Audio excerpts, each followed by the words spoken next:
Salut à tous et à toutes et bienvenue dans cet épisode de Magnétique.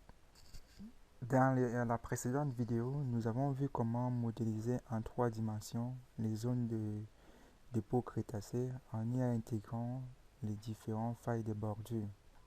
Rappelons que ces zones de dépôt ont tout d'abord été modélisées en 2 dimensions dans les précédentes vidéos.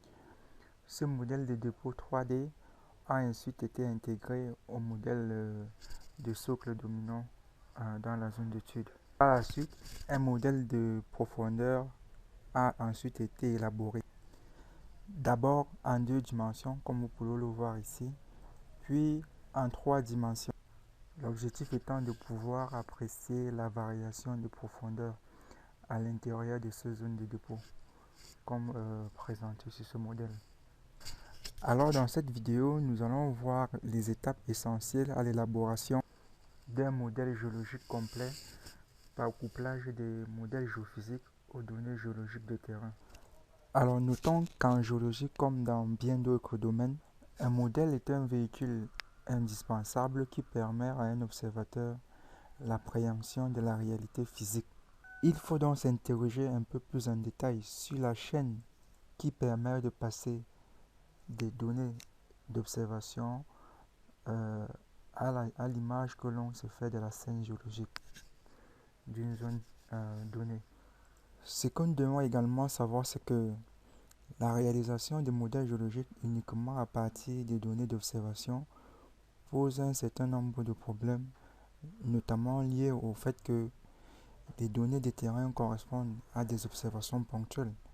Il y a donc de nombreuses zones où l'on ne peut voir, notamment les zones à forte couverture végétale. Un autre problème, c'est que les objets sont de tailles variées. Il existe par exemple des déformations qui sont à l'échelle de l'échantillon, à l'échelle de l'affleurement ou encore des déformations à l'échelle régionale. Aussi, les objets géologiques peuvent être de formes très complexes et ces formes sont souvent très présentes dans les différentes scènes géologiques.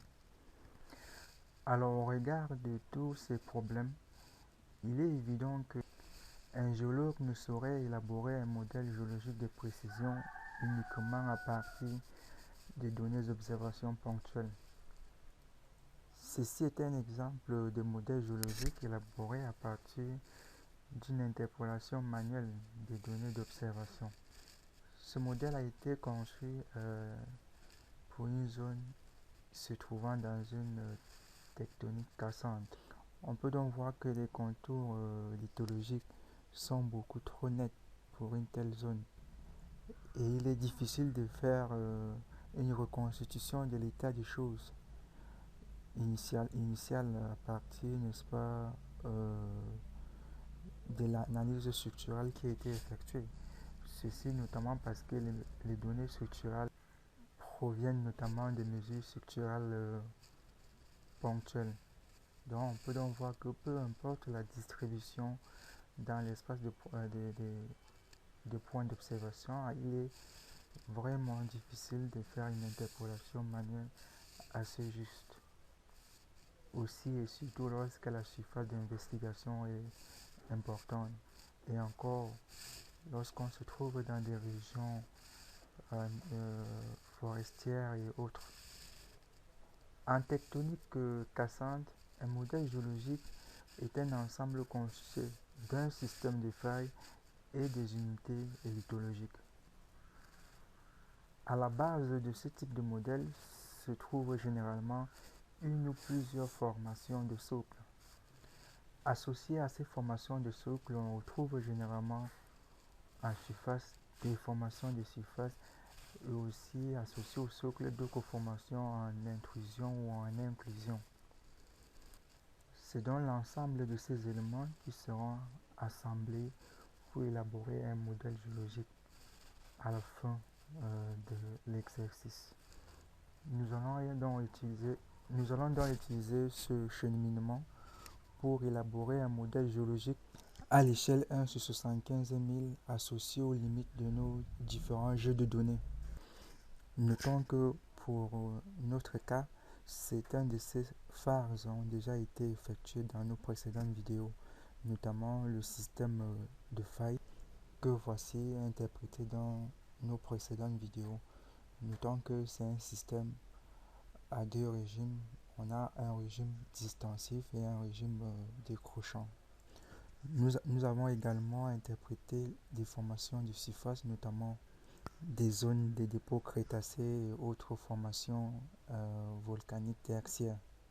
Nous avons également interprété des formations en intrusion, les zones de relais transpressibles. Mais d'autres types d'intrusions, notamment les intrusions granitiques, doivent être aussi interprétées, ainsi que les zones d'inclusion